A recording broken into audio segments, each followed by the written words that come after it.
하나님이 세상을 창조하셨죠. 여러분 믿고 있습니까? 예. 하나님이 예수님이 이 땅 가운데 보내셔서 파괴된 이 세상에 다시 하나님 나라를 세우시고 또 완성해 나가고 있습니다. 여러분 이것도 좀 믿으시죠? 근데 보통 사람들은 믿지 않아요. 아니 21세기 과학의 시대를 살아가는 사람들이 어떻게 이 이야기를 믿을 수 있습니까? 라고 이야기를 해요. 참 놀랄 만한 것은 근데 21세기 과학도 이해될 수 없는 수없이 많은 이야기를 하고 있음에도 불구하고 그것을 믿고 있다라는 거예요. 21세기 과학의 사고로 본다고 한다면 우리 모두는 하나의 점에서 나온 겁니다. 한 점에서 빅뱅 그 대폭발이 이루어져 갔고요. 그 폭발로 인해서 우주는 팽창해 나가고 팽창해 나가는 과정 가운데 모든 물질, 사람, 생명체가 다 그 한 점에서 만들어지기 시작을 했죠. 좀 이해가 여러분 되십니까? 어떻게 한 점에서 모든 물질이 다 만들어질 수 있을까요? 여러분도 저도 한 점에서 만들어진 겁니다. 시간을 거슬러 올라가면 여러분도 저도 이 건물도 우리가 딛고 있는 이 땅도 온 우주도 다 이 한 점에서 만들어졌다는 이야기입니다. 여러분 이 과학의 이야기가 여러분 이해가 좀 되십니까? 여러분 믿어지세요? 믿으셔야 돼요. 아닌가요? 이 과학의 발견은 정말 놀라운 발견이고 정말 이렇게 우주는 이루어졌다라고 설명을 좀 하고 있습니다. 근데 사람들이 이것을 과학을 당연하게 받아들이고 믿지 않습니까? 근데 오늘 본문에서 예수님은 나는 하나님과 하나이다라고 선언을 하셨어요. 이 이야기를 통해서 교회는 삼일치라는 교리가 만들어졌습니다. 하나님과 예수님과 이 성령님이 한 분이시라는 거예요. 그럼 이게 믿어지십니까? 믿어질 수 있지 않나요? 아니 온 우주도 한 점에서 만들어졌다는 이 사실을 의심 없이 다 받아들이고 믿고 있다고 한다면 이 삼일체 하나님 정도는 충분하게 믿을 수 있지 않겠습니까? 납득이 되잖아요. 또 다른 신비는 생명이 없는 이 물질에서 생명이 만들어졌다라는 거예요. 과학은 그렇게 얘기를 합니다. 쉽게 말해서 흙과 같은 이 무기물에서 인간과 같은 이성을 가진 인간의 존재가 생명체가 탄생됐다라는 거예요. 여러분 믿어지나요? 우리는 우리 어머니가 우리를 낳고 또 그 어머니의 어머니가 어머니를 낳았다라고 생각을 했어요. 시간을 거슬러 올라가면 아주 위대한 본질적인 어머니가 계실 거라고 우리는 막연하게 생각을 했는데 과학은 뭐라고 얘기를 하냐면 그 위대한 어머니가 하나의 점이고 에너지다라고 설명을 하고 있어요. 이것이 과학의 이야기입니다. 여러분 믿어지십니까? 여러분 믿으셔야 돼요. 과학이 설명하고 있는 거니까요. 사람들은 이 이야기를 다 이해할 수 없다고 생각은 하긴 하지만 사람들 이것을 뭐라고 얘기를 하냐면 그래서 신비롭고 경이롭다고 사람들은 표현을 하면서 이것을 다 그대로 받아들이고 있어요. 그런데 하나님의 말씀 그렇게 받아들이지 않더라고요. 성경은 이렇게 얘기를 하고 있잖아요. 하나님은 흙으로 사람을 빚으시고 거기에 하나님의 생기, 하나님의 속성인 생명을 불어넣어서 사람을 창조했다라고 이야기를 하고 있어요. 근데 이 이야기는 받아들이지 않아요. 21세기 과학적 사고를 하면서 이 무기물에서 생명이 없는 흙에서 인간이 만들어졌다는 것을 받아들인다고 한다면 이 하나님의 말씀이 더 합리적이지 않습니까? 하나님이 땅에서 인간을 빚으시고 하나님의 속성이 생명을 불어넣어서 인간이라는 생명체가 탄생됐다는 이 이야기가 더 합리적으로 우리 가운데 받아들이지 않을까요? 그런데 사람들이 믿지 않더라고요. 그리고 이 혼돈의 상태에서 우주의 질서가 만들어졌잖아요. 아시는 것처럼 지구는 우주가 만들어져 가면서 지구는 자전과 공전을 하면서 낮과 밤을 만들고 사계절을 만들었어요. 낮과 밤과 사계절이 만들어가면서 인간이 살아가는 생태계가 세상 가운데 만들어졌어요. 정말 신비롭지 않습니까? 여러분 이 신비를 여러분 지금도 경험해 나가고 있어요. 근데 이 신비가 사람들은 우연하게 만들어졌다라고 생각하고 있더라고요. 어떤 수학자가 이 신비가 우연하게 만들어질 가능성을 확률로 계산해 봤더니 거의 0%에 가깝대요. 불가능하다는 얘기잖아요. 그래서 사람들은 이 0%에 가까운 불가능한 사실을 그대로 믿고 살아가고 있더라고요. 여러분 어떻게 생각하십니까? 하나님이 이렇게 얘기를 하고 있어요. 이 질서는 우연하게 만든 것이 아니라 하나님의 말씀이란 질서 속에 세상을 만들었기 때문에 이 위대한 질서가 만들어졌다라고 성경에서 얘기를 하고 있어요. 여러분 어떤 게 더 믿기 쉬우세요? 저는 아무리 생각하더라도 이 과학이 말하는 이 이야기보다도 하나님 이야기가 더 설득력이 있어 보이더라고요. 과학이 만들었던 신비의 영역을 이 하나의 말씀이 충분하게 채워줄 수 있을 거라고 저는 믿고 있어요. 여러분 그렇지 않을까요? 하나님 세상을 창조하셨어요. 하나님 우리를 생명을 불어 넣어주시고 우리를 하나님의 섭리 가운데 지금도 변함없이 하나님 이끌어가고 계세요. 이것이 하나님의 이야기입니다. 그리고 예수님은 하늘의 그 신비로운 말씀을 실제로 이 땅 가운데 증명하시기 위해서 이 땅 가운데 오셨잖아요. 과학도 마찬가지인데 과학도 하나의 가설이 만들어지면 그 가설을 증명하기 위해서 실험도 하고 또 관찰도 합니다. 실험과 관찰을 통해서 그것이 증명이 되면 이 가설은 정설로 사실로 사람들은 받아들이기 시작을 해요. 예수님도 마찬가지였어요. 하나님이 세상을 창조했다라는 이 이야기가 창세기에 있는 이 이야기를 실제적으로 예수님이 이 땅 가운데 오셔서 직접 몸소 그것을 보이시면서 증명해 내셨다라는 거예요. 하늘의 이야기를요. 그 신비로운 이야기를 예수님이 실제로 행하면서 다 증명해 내셨잖아요. 이 증명을 누가 봤습니까? 초대교회에 있었던 1세기에 있던 제자들이 봤고 많은 사람들이 그 증명을 봤어요. 그리고 그들이 모여서 교회 공동체를 이루고 시작을 했다는 겁니다. 지금도 마찬가지죠. 그 증거 때문에 그 증명 때문에 변함없이 지금도 교회는 만들어져 가고 있고 이 교회를 통해서 또 하나님의 그 위대한 역사가 사실이라는 것을 교회를 통해서 증명내가고 있지 않습니까? 여러분 믿을 만하지 않나요? 어떻습니까? 저는 믿을 만하다고 생각해요. 물론 저는 여기서 하나님의 말씀을 과학으로 증명하려고 하지는 않습니다. 가능하다고 생각하지도 않아요. 단지 우리 앞에 있는 이 신비의 역사에 대해서 조금 더 진지하게 생각해 보자라는 거예요. 막연하게 삶을 살아가는 것이 아니라 정말 하나님의 말씀으로 이 땅 가운데 창조가 되었다고 한다면 그 말씀을 한번 진지하게 들어보자라는 거예요. 하나님의 역사를 이 땅 가운데 보여주시기 위해서 예수님이 이 땅 가운데 보내셨고 예수님을 통해서 그 위대한 하나님 나라를 이 땅 가운데 실현해 나가고 있다고 한다면 한번 그 이야기를 진지하게 한번 들어보고 정말 그 나라의 역사가 어떤 역사인지를 한번 살펴보자라는 겁니다. 저는 그것을 보고 경험해 나갈 수 있어야 된다고 생각을 해요. 그 나라 속에는요, 세상 사람들이 만들어 오는 그런 자유가 아니라 하나님이 주시는 완벽한 자유가 있다라고 예수님 선언하지 않으셨습니까? 세상 사람들이 경험하는 조그만 아주 작은 행복이 아니라 하나님이 주시는 완전한 행복, 완전한 안식이 그 세상 가운데 있다라고 하나님 선언하고 있지 않습니까? 하나님 세상을 창조하고 그것이 사실이라고 한다면 이 위대한 역사는 바로 우리 가운데 지금 일어나고 있는 겁니다. 그럼 그것을 볼 수 있어야 되죠. 세상은 우연하게 만들어지지 않았어요. 하나님의 섭리 가운데 만들어져 갔어요. 하나님의 섭리 가운데, 하나님의 질서 가운데 만들어져 갔다라는 것은 세상에는 목적이 있다라는 거예요. 우리는요, 이 세상 가운데 우연하게 의미 없이 던져진 하나의 작은 존재가 아니라 하나님의 분명한 창조 목적을 가지고 우리를 이 땅 가운데 보내신 겁니다. 그 목적을 발견한다고 한다면 우리 인생이 바뀔 수밖에 없어요. 우연하게 태어났다고 생각하는 사람들은 목적이 없으니까 자기가 인생의 목적을 세우고 자기 마음대로 살아가면 된다라고 생각을 할지 모르겠지만 하나님이 살아계시고 하나님 섭리 가운데 질서 가운데 우리를 보내셨다고 한다면 그 질서가 무엇이고 그 목적이 무엇이고 그 목적 때문에 우리 인생들을 변화시키는 그 변화가 당연히 우리 가운데 있어야 되지 않겠습니까? 그래서요, 이 신앙은요, 우리 삶들을 완벽하게 완전하게 바꿔버려요. 이 진지함들을 가지고 우리가 하나님 한번 생각해 보자라는 거예요.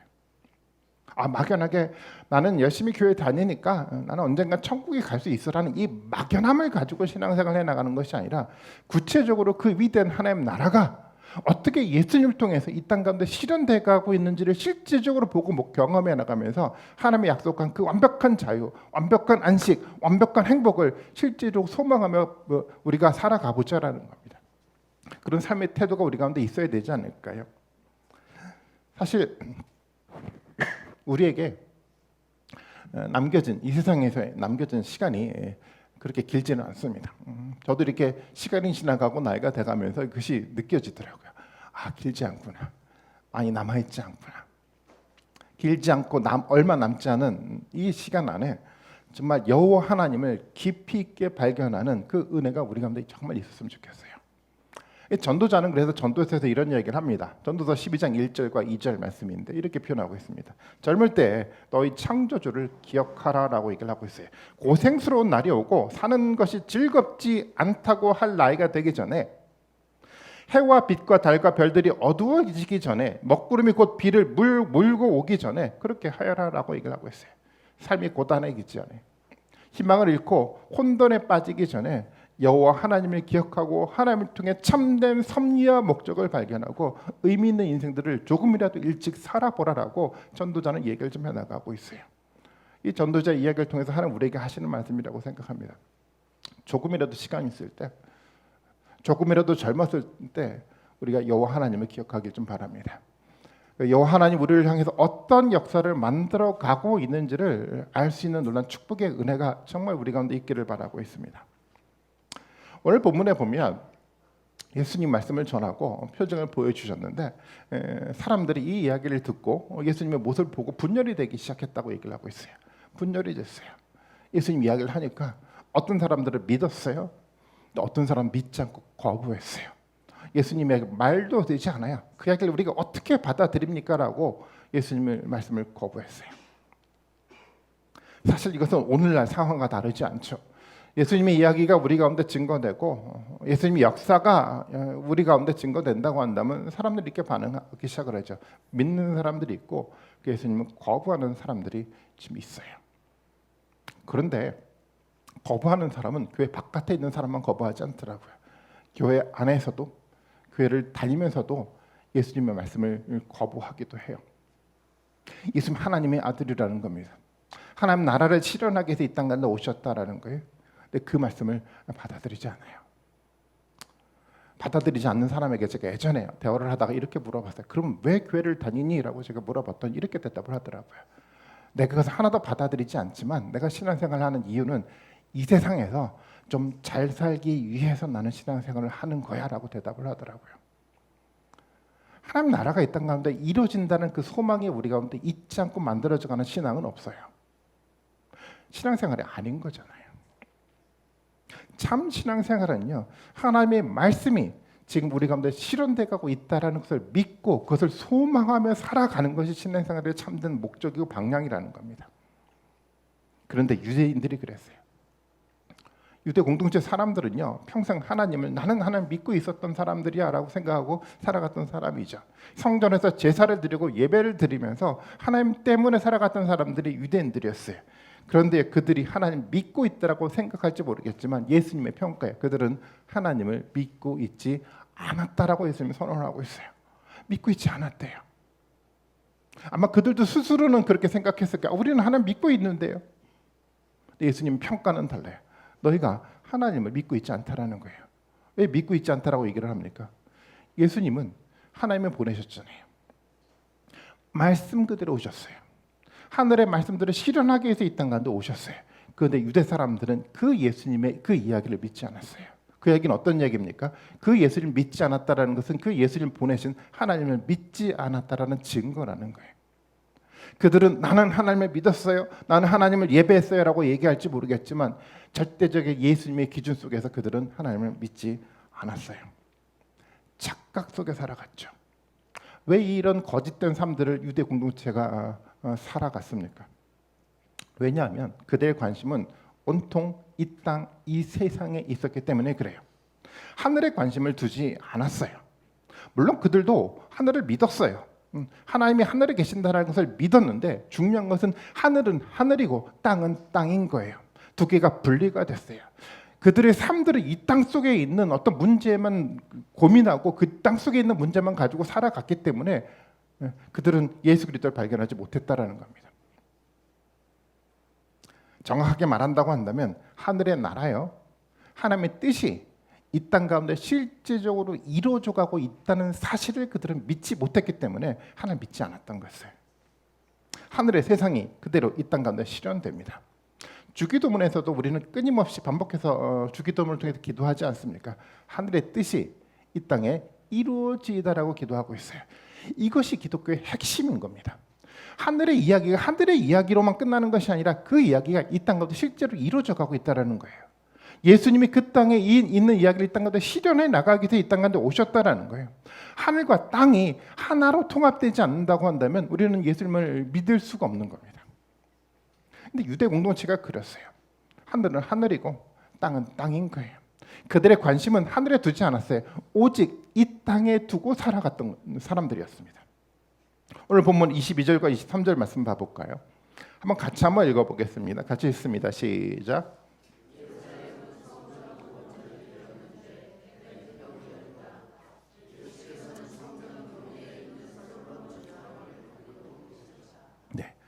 예루살렘 성전 봉헌절이 되었다고 얘기를 해요. 그때 예수님이 성전 경내에서 솔로몬 주락을 거닐고 계셨대요. 여러분 한번 그림을 한번 그려보십시오. 성전 봉헌절은 어떤 날을 말하는 거냐면 그 BC 164년경에 마카비라는 이스라엘 지도자가 당시 수리아 왕 안티오쿠스 에피파네스라는 사람에 의해서 지배를 받고 있었는데 군사를 일으켜서 그들을 몰아내고 정치적으로 독립한 때가 있었는데 그때를 기념해서 만든 절기가 성전 봉헌절이었어요. 안티오쿠스 에피파네스는 성전에다 제우스 신상을 세워놓고 완전히 이방 종교화 시켜버렸어요. 유대 사람들은 분노하기 시작했죠. 그리고 그들은 혁명을 일으켜서 예루살렘을 정복하고 이 왕을 몰아냈어요. 영광된 날이 그들 가운데 도래했다라고 그들은 생각을 하고 하나의 절기를 만들어서 성전 봉헌절이라고 그들은 세웠습니다. 이 성전 봉헌절에 이 성전에서 예수님을 거닐고 있었다라는 겁니다. 어떤 그림이 그렇게 그려지죠?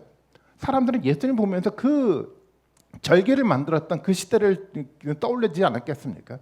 이스라엘 독립시켰던 예루살렘을 독립시켰던 위대한 정치 지도자를 떠올리지 않았겠습니까?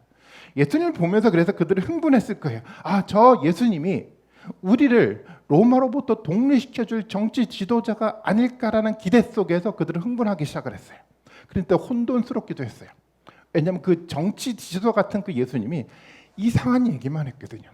하늘의 이야기를 이 땅 가운데 보여준다라고 예수님이 얘기를 하니까 그들은 혼돈스러웠던 거였어요. 그들의 고민이 22절에 잘 나타나 있어요. 24절이요. 24절 말씀에 보면 이렇게 표현하고 있습니다. 그때 유대 사람들은 예수를 둘러싸고 말하였는데 당신은 언제까지 우리의 마음을 졸이게 하시렵니까? 당신이 그리스도면 그렇다고 분명하게 말해 주십시오라고 사람들이 얘기를 하기 시작했어요. 우리가 생각하는 마카비와 같은 그 위대한 정치 지도자로 오셨다고 한다면 우리에게 분명하게 보여주십시오라고 그들은 이야기를 하고 있다는 겁니다. 근데 예수님 답변이 어떤지 여러분 아십니까? 나는 너희들에게 계속 말해왔다고 얘기를 하고 있어요. 나는 계속 너희들에게 보여주었다라고 얘기를 하고 있어요. 근데 예수님 무엇을 보여줬습니까? 이 땅에 있는 정치적 지도자로서의 모습을 보여준 것이 아니라 예수님 뭘 보여줬죠? 하늘의 이야기를 보여주셨잖아요. 하늘의 이야기를 이 땅 가운데 표징으로 사람들에게 보여주지 않았습니까? 예수님의 생각은 예수님의 시선은 오직 하늘에 있었던 거였어요.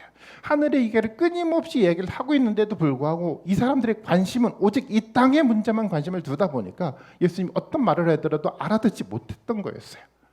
이 얘기도 알아듣지 못했어요. 계속 반복해서 끊임없이 얘기를 예수님이 했는데도 불구하고 유대 사람들은요 예수님의 이야기를 도대체 알아듣지 못했던 거였습니다. 답답하지 않습니까? 답답한 상황이 왜 만들어졌습니까?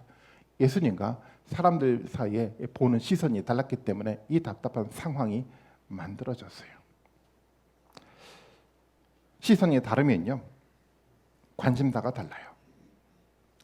관심사가 다르면요 어떤 이야기를 하더라도 들리지 않아요. 졸려워요. 많이 경험해보지 않았습니까? 예수님의 시선에 우리의 시선을 둬야지 예수님의 이야기가 우리 가운데 들리기 시작합니다. 어떻습니까? 유대사회 공동체 이야기라고 여러분 생각하세요? 아니면 오늘 우리의 얘기라고 생각하십니까? 예수님 이야기를 끊임없이 성경을 통해서도 이야기하는데도 불구하고 도대체 이해하지 못하고 듣지 못하는 상황이 우리 가운데 만들어지지 않았습니까? 들어도 졸려요. 들어도 지루해요. 그래서 듣고 싶지 않아요. 왜 그렇습니까? 우리의 시선이 하늘이 아니라 이 땅의 문제만 두고 있기 때문에 들리지 않는 거예요. 예수님은 하늘의 신비를 얘기하길 원하는데 하늘의 위대한 이야기를 우땅 가운데 보여주길 원하는데 그 이야기가 하나도 들리지 않는 겁니다. 오늘 상황이 다르지 않아요. 하늘의 이야기를 하는데 사람들은 거기에 관심이 있지 않아요. 이 땅 가운데서 어떻게 살아갈까에 관심을 갖기 시작을 합니다. 세상에서 어떻게 돈을 많이 벌지? 어떻게 사업을 잘 해나가지? 어떻게 공부를 잘하지? 어떻게 좋은 사람을 만나서 잘 결혼을 하지? 이 세상의 문제만 관심을 가지고 있으니까 당연히 예수님의 이야기가 들릴 수가 없는 겁니다. 예수님이 말하고자 하는 하늘의 뜻이 이 땅 가운데 이루어져가는 위대한 영광의 역사를 볼 수가 없었던 거였어요. 이 답답한 상황이요. 저는 이 답답한 상황을 만든 데 있어서 교회 지도자들의 잘못이 크다라고 저는 생각을 해요. 성도들이 아무리 이 땅의 문제에만 관심을 갖고 그 이야기를 들으려고 하더라도 예수님처럼 끊임없이 변함없이 하늘의 이야기요, 하나님 나라 이야기를 해야 했음에도 불구하고 그러지 않았어요. 물론 사람들도 하나님 나라를 믿습니다. 내가 구원받고 천국에 간다는 것을 다 알고 있어요. 그런데요, 그 땅에 있는 그 삶의 모습이 이 땅 가운데 예수님을 통해서 실현돼가고 있다는 것에 대해서는 전혀 관심을 갖지 않아요. 교회 지도자들이 그랬어요. 그래서 대부분의 많은 사람들이 설교를 그렇게 하지 않습니까? 성도들이 듣기 좋은 설교예요. 3단 축복이 있대요. 물질의 축복, 건강의 축복, 사람의 축복. 이 축복을 받는 비결들을 성경을 통해서 설교를 하기 시작을 해요. 왜 이런 일들이 우리 가운데 만들어져 갑니까? 하늘의 위대한 영광을 봐야 되는데 그것을 설교하지 않아요. 이 땅 가운데 잘 살아갈 수 있는 방법을 보이기 위해서 말씀을 증거하기 시작하더라고요. 예수님의 이야기가 아니었어요. 저는 교회 지도자들이 먼저 반성해야 된다고 저는 생각을 해요. 사실은 한국 교회의 목회적 토양이 굉장히 건강하지 않아요. 한국 교회가 한 120년, 130년 역사를 가지고 있는데 아직까지 걸음마 단계잖아요. 걸음마 단계예요. 긴 역사의 시간들을 통해서 한국 교회를 비교해 본다고 한다면 정말 걸음마 단계예요. 근데 걸음마 단계인데 성장을 멈춰버렸어요. 더 이상 뛰어가려고 하지 않아요. 모든 사람들은 더 이상 알려고 하지 않습니다. 하나님의 위대한 신비 역사를 탐구하려고 하지 않아요. 오직 자기가 알았던 것을 그냥 반복해서 이야기할 뿐이에요. 놀라울 정도로 신학적 발전을 이루지 못한 그 토양 속에 한국의 목회자들이 있더라고요. 우리는 우리의 시선을 이 땅이 아니라 하늘에 둘 수 있어야 됩니다. 그리고 하늘의 이야기를 들을 수 있어야 돼요. 예수님의 목소리를 알아들을 수 있어야 돼요. 그래서 예수님의 이야기가 이 땅 가운데 실질적으로 어떻게 실현돼 가고 있는지 볼 수 있는 영적 통찰력이 우리 가운데 있어야 되는 겁니다. 앞서 지난주 말씀을 드렸던 것처럼 눈먼 사람이 영적 눈을 떠가고 있는 것처럼 우리도 한 걸음씩 한 걸음씩 영적 눈을 떠가야 되는 겁니다. 하늘의 이야기를 들을 수 있어야 돼요. 하늘에 대한 소망이 우리 가운데 있지 않으면 세상 사람들과 같이 살아갈 수밖에 없습니다. 똑같이 살아가죠. 죽음을 두려워하기 시작해요. 이 세상에 있는 것을 굉장히 아까워하잖아요. 세상 사람들처럼 똑같이 살아가고 다르지 않아요. 예전에 아주 오래전 이야기이긴 하지만 기도원에 가서 기도를 하다가 어떤 한 사람과 대화를 했어요. 식당에서 밥을 먹으면서 이분이 저한테 암 말기 환자였는데 이분이 저한테 불평을 하더라고요. 어떤 불평을 하냐면 암 말기 환자였는데 죽을 한 그릇 사 먹었는데 제 기억으로 그때 한 5,000원 정도 됐던 것 같아요. 너무 비싸다는 거예요. 어떻게 기도원에서 이렇게 비싼 가격에 팔 수가 있어라고 불평하더라고요. 암 말기 환자였는데 5,000원이 아까웠던 거였어요. 우리 신앙이 그렇게 만들어져 간다라는 겁니다. 하나님 나라가 경험되고 그 나라를 소망하고 살아가야 되는데 그것이 보이지 않으니까, 그 나라가 경험되지 않으니까 그냥 세상 사람들과 똑같은 거예요. 죽음 앞에 두려워해요. 세상에 남겨진 것이 너무도 아까운 거였어요. 어떻게 이 세상에서 이 아까운 시간을 어떻게라도 좀 세상 사람들처럼 즐겁게 살아갈까 사람들을 고민하기 시작해요. 하나님 나라가 이 땅 가운데 이루어지길 원하는 갈망이 존재하지 않아요. 왜 그렇습니까? 하늘의 이야기가 보이지 않았거든요. 하늘의 뜻이 이 땅 가운데 실질적으로 이루어져가는 것을 경험해보지 않았거든요. 예수님은요, 그 나라를 실현하기 위해서 이 땅 가운데 오신 겁니다. 물론 예수님은 우리가 믿고 있는 것처럼 예수님을 통해서 우리는 구원받고 천국에 갑니다. 너무 중요해요. 그런데 정말 더 중요한 것이야, 그 구원이 지금 우리 가운데 실제로 진행되고 이루어져 가고 있다는 이 사실을 우리는 발견할 수 있어야 돼요. 이것이 저는 믿음이라고 생각합니다. 오늘 본문에서 예수님은 나는 하나님과 하나이다라고 선언했죠. 이 선언을 하고 나니까 사람들은 뭐라고 반응하는지 아십니까? 이건 하나님 모독하는 이야기라고 얘기를 해요. 돌을 들어 예수님을 치려했죠. 그것에 대해서 예수님이 이런 얘기를 하더라고요. 요한복음 10장 34절과 35절 말씀 봐볼까요? 예수께서 그들에게 말씀하셨다. 너희 율법에 내가 너희를 신들이라고 하였다 하는 말이 기록되어 있지 않느냐. 하나님의 말씀을 받은 사람들은 하나님께서 신이라고 하셨다. 또 성경은 피하지 못한다. 예수님은 시편 82편 6절 말씀을 인용해서 이들에 대한 이야기의 반론을 제기합니다. 왜 신성을 모독합니까? 하나님과 하나라고 얘기를 합니까? 라고 얘기를 하니까 봐봐, 하나님도 이런 얘기를 했잖아요. 너희가 신들이라고 얘기하지 않았냐라고 얘기를 하고 있어요. 하나님의 말씀을 받은 사람들은 신들이라고 하나님이 선언했기 때문에 당연히 우리도 신의 영역에 속한 사람이라고 얘기를 하는 거예요. 사실은 이 이야기는 시내산 언약의 배경을 두고 있어요. 이스라엘 백성들은 시내산에서 뭐를 받습니까? 하나님의 말씀을 받았어요. 하나님의 말씀을 받는 것들을 통해서 하나님 선언을 하잖아요. 너희는 거룩한 백성이 되었다라고 선언을 해요.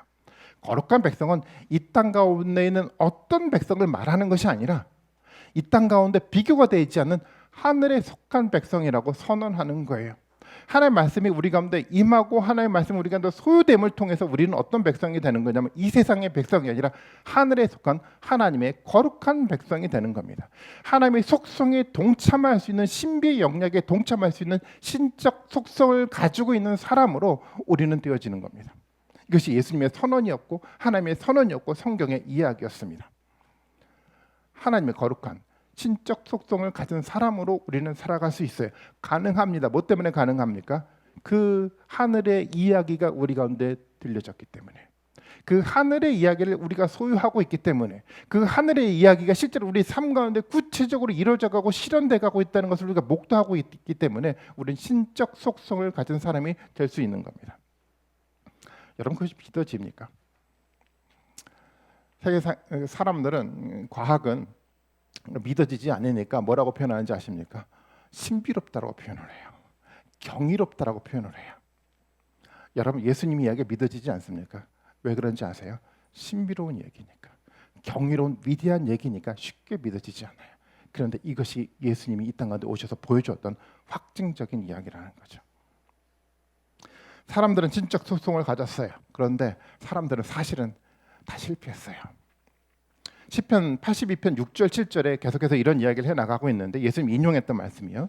하나님께서 말씀하셨다. 너희는 모두 신들이고 가장 높으신 분의 아들들이지만 너희도 사람처럼 죽을 것이고 여느 군주처럼 쓰러질 것이다 라고 얘기를 해요. 하나님의 아들들이 됐어요. 말씀을 붙들고 살아갈 수 있는 사람으로 하나님이 삼으셨는데도 불구하고요, 이들이 실패했어요. 다윗도 완전하게 나라를 이루지 못했어요. 솔로몬은 철저하게 실패했습니다. 마카비도 혁명을 일으켰지만 결국은 실패를 했습니다. 모든 사람들이 다 실패했어요. 실패한 이 일을 누가 완성시킵니까? 하늘에 계셨던 예수님이 이 땅 안에 완전하게 오셔서 완벽하게 회복시켰다라고 이야기를 하고 있는 겁니다. 예수님은요, 하늘의 이야기를 이 땅 안에 완전하게 성취하면서 신들의 속성을 가진 하나님의 백성들을 회복시켰다라고 얘기를 하는 겁니다. 예수님은요, 지금 하나님을 모독하는 것이 아니라 아무도 하지 못했던 하나님의 위대한 일을 예수님이 실질적으로 보여주면서 하나님의 영광을 드러내고 있는 이야기는 겁니다. 사람들은 자기가 하지 못하는 일을 하면, 자기가 이해하지 못하는 이야기를 하면 그냥 거부하고 봐요. 예수님의 이야기가, 예수님 우리 가운데 보여주고 있는 일이 여러분 우리가 이해할 수 있는 일이라고 여러분 생각하십니까? 이해할 수 없어요.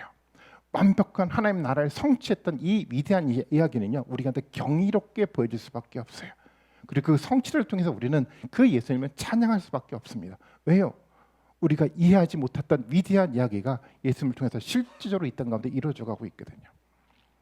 예수님 그것을 보이려고 하지 않았습니까? 예수님은 가나의 혼인 잔치를 통해서 단순하게 물을 포도주로 변화시켜서 가나 혼인 잔치의 술 파티를 즐겁게 만들려고 하지 않았어요. 예수님 보여주고자 했었던 것은 뭐였습니까? 예수 그리스도의 피로 위대한 하늘의 잔치가 열릴 것이라고 미리 보여줬고요. 실제로 예수 그리스도의 십자가를 통해서 그 잔치를 열어갔습니다. 이것을 보여주기 위해서 그 잔치를 통해서 이적을 보여주지 않았습니까? 예수님은 단순하게 안식일에 병자를 고쳐주면서 의사 역할을 단순히 하신 것이 아니라 죄로 인해 만들어진 병이 없는 세상이요, 배고픔이 없는 참된 안식의 세상이 어떤 것인지를 보여주시기 위해서 이런 이적을 보여주신 겁니다. 그리고 실제적으로 부활하시면서 그 세상을 예수님은 열어가셨어요. 이해되지 않지만, 아무도 할 수 없는 그 일이긴 하지만 예수님은 이 영광된 이 경이로운 이 일을 우리 가운데 실제로 행하셨습니다. 그 일이 여러분 가운데 있는 겁니다.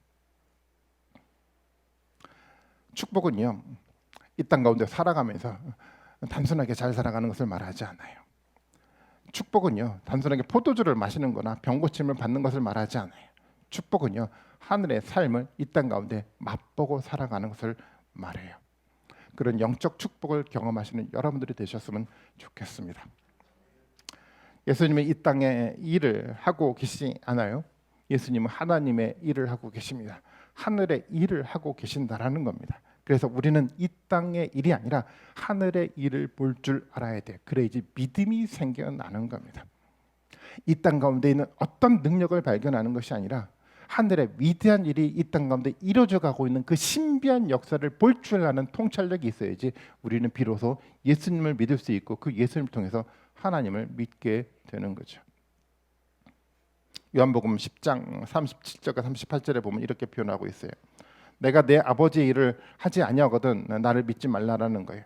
그러나 내가 그 일을 하고 있으면 나를 믿지 아니할지라도 그 일은 믿으라는 겁니다. 그리하면 너희는 아버지께서 네 안에 계시고 또 내가 아버지 안에 계시다는 것을 깨달아 알게 될 것이다라고 선언하고 있어요. 예수님이 이 땅 가운데 어떤 일을 하셨습니까? 십자가를 통해서, 부활을 통해서 정말 위대한 경이적인 이 일들을 통해서 무엇을 보이셨습니까? 하나님의 일, 하늘의 일을 우리 가운데 보여주셨잖아요. 그 일을 보고 예수님을 믿자라는 거예요. 우리가 뭘 해야 됩니까? 우리에게 중요한 것은요, 우리가 먼저 해야 될 것은 영적 눈을 조금씩 떠가는 겁니다. 우리의 시선을 하늘에 두는 거예요. 하늘의 일이 이 땅 가운데, 우리 삶 가운데, 내 삶 가운데 어떻게 지금 이루어져 가고 있는지를 볼 줄 아는 영적 눈을 조금씩 떠가야 되는 겁니다. 그래야 믿음이 생겨나요. 그리고 또 중요한 것이 있습니다. 이 땅 가운데 이루어져 가고 있는 하나님의 위대한 일이 우리 가운데 있다고 한다면 그것을 성도 간에 나눌 수 있어야 돼요. 이 땅의 단순한 즐거움이 아니라 하늘의 경이로운 이 위대한 역사가 내 삶 가운데 이루어져 가고 있는 것을 성도와 성도들 가운데 나눌 수 있어야 돼요. 그래서 하나님이 교회를 세우신 겁니다. 하늘의 축복을 우리가 모두 누려야 되지 않겠습니까? 나는 알고 있는데 성도들은 잘 모르고 있어요. 함께 세워져 가는 것이 아니잖아요. 내 가운데 경험되었던 하나님의 그 위대한 이야기가 내 삶 속에 이렇게 이루어져 가고 있어. 정말 하늘의 그 역사가 우리 가운데 이루어져 가고 있어라는 것을 나눠야 되지 않겠습니까? 서로 보게 만들어 가야 되잖아요. 함께 세워져 가야 되지 않겠습니까? 여러분, 그게 사랑이잖아요. 사랑이라는 것이 조그만 어떤 물질적인 도움을 준다고 해서 그것이 사랑이 아니고요. 진짜 사랑은요, 하늘의 위대한 역사가 우리 가운데 임했을 때 그것을 나눌 줄 아는 용기가 진정한 사랑인 거예요. 저는 여러분들이 사랑하길 원해요. 제가 여러분을 사랑합니다. 제가 사랑하는 방법은 이거 한 가지예요. 하나님의 말씀을 통해서 하나님의 위대한 역사가 이 땅 가운데 이루어지고 있다는 이 선언을 하는 것이 제가 여러분을 사랑하는 방법인 겁니다. 여러분, 서로 사랑하십시오. 하나님의 위대한 역사가 그래서 우리 공동체 가운데 풍성해져 갈 수 있도록 여러분 사랑하고 여러분 기도하시는 여러분들이 되었으면 좋겠어요. 세상의 사람들은요, 과학이 설명하는 이해할 수 없는 이야기를 듣고 이렇게 얘기를 합니다. 정말 우주는 신비롭고 경이로워요라고 얘기를 해요. 이해할 수 없기 때문에 경이롭다고 얘기를 하죠. 예수님이 이 땅 가운데 실현하는 하나님의 일은요, 하늘의 이 일은요 더 경이롭습니다. 더 위대합니다. 그 위대한 일이 우리 눈앞에 나타나고 있어요. 그 경이로운 일을 하고 계신 예수님을 우리가 경험하고 그분을 찬양하는 것이 그게 진짜 예배인 거예요. 여러분, 계시록 말씀 봐볼까요? 5장 11절 12절 말씀인데 이렇게 표현을 하고 있어요. 너무 감격적인 표현인데 제가 지난 수요일 말씀을 나누면서 이 감격에 우리도 같이 동참했으면 좋겠다라는 간절한 소망이 생겼어요. 나는 또 보좌와 생물들과 장로들을 둘러선 많은 천사를 보고 그들의 음성도 들었습니다. 그들의 수는 수천 수만이었습니다. 생명체를 다 통과한 겁니다. 성도들을 다 총괄해요. 수천 수만의 천사들이 모였어요. 수없이 많은 울림의 소리가 있는데요. 그들이 큰 소리로 이렇게 얘기를 합니다. 죽임을 당하신 어린 양은 권세와 부와 지혜와 힘과 존귀와 영광과 찬양을 받으시게 합당하십니다라고 외쳤대요. 여러분, 이 울림을 한번 여러분 상상해 볼 수 있겠습니까? 경이로운 위대한 일을 하셨던 예수 그리스도를 보고요. 아, 예수님의 이야기가 맞았습니다. 예수님이 이루시는 하나님의 그 일이 우리 삶 가운데 실제로 이루어져 가고 있습니다. 예수님의 말씀이 옳았고요. 세상은 하나님의 말씀으로 정말 지어졌고요. 말씀의 지혜대로, 말씀의 질서대로 세상을 움직여 가고 있고요. 예수님이 보여줬던 사랑만이 진짜 사랑이었고요. 그 사랑만이 진짜 참된 능력을 우리 가운데 보여주었습니다. 하나님의 나라가 너무도 위대합니다. 이 나라를 이루신 어린 양이신 예수 그리스도요. 그래서 내가 인정하고 찬양할 수밖에 없습니다라는 그 울림의 소리가 수만의 천사들과 사람들과 생명체들이 모여서 예수님께 드려져 가고 있는 거예요. 여러분 상상이 되십니까? 이게 예배잖아요. 유대 공동체가 하늘에 시선을 두지 않고 그냥 의식적인 형식만 만들어서 했던 성전 제사 예배가 아니고요. 하늘에 실제로 경험하고 그 어린 양 예수 그리스도를 경험했던 그 감격을 모아 예수 그리스도를 고백하는 그 찬양과 예배가 하나님 기뻐 받아 주시는 예배인 겁니다. 저는 신소교회 공동체가 이런 예배를 드리길 원하고 있습니다. 하늘에 시선을 두고 그 하늘의 이야기가 어떻게 우리 가운데 예수 그리스도를 통해서 만들어져 가는 것을 하나씩 목도하고 경험하고 그 울림의 소리를 담아 예수 그리스도를 인정하고 찬양하고 예배할 수 있는 참된 예배가 우리 신소교회를 통해서 드려지기를 간절히 바라고 있습니다. 그 예배가 우리 가운데 얼마든지 드려줄 수 있어요. 우리의 생각과 시선을 예수 그리스도에게 두십시오. 여러분 그러면요 그 예배가 우리 가운데도 이루어질 수 있습니다.